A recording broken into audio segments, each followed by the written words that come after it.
siis, et parvlaev põrkub kokku lõbusõidualusega, kus siis kukuvad 3 inimest vette, väike läheb põhja ja praam läheb kreeni siis ja siis hakkavad toimetused.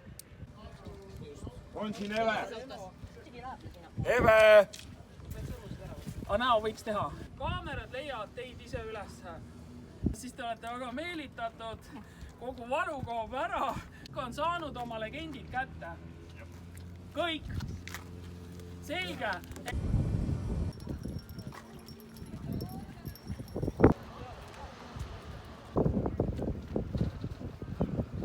Aga vaadake, et te siis ei ole lahestikku. 29 mängib. 6 nuppu.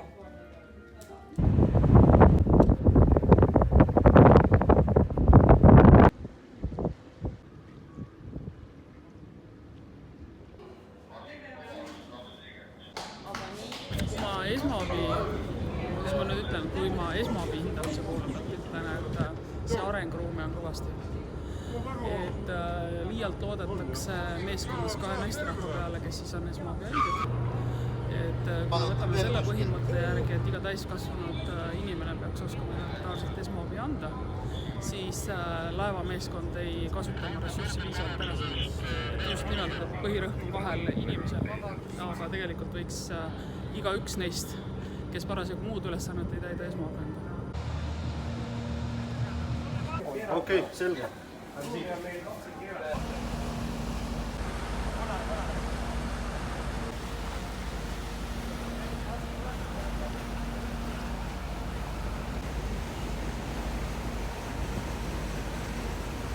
Kindlasti tuleb alati jälgida iga patsiendi pikkusest erinevalt, tuleb kühvliraam ära reguleerida, ära lõpustada.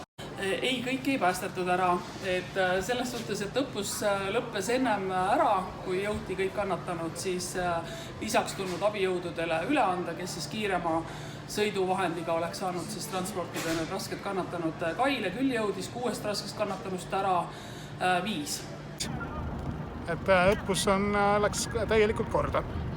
Kas on juba jooksvalt mingisuguseid puudujääke tuvastatud või? Ei, pärast teeme analüüsiga, vaatame need asjad üksi pulki üle.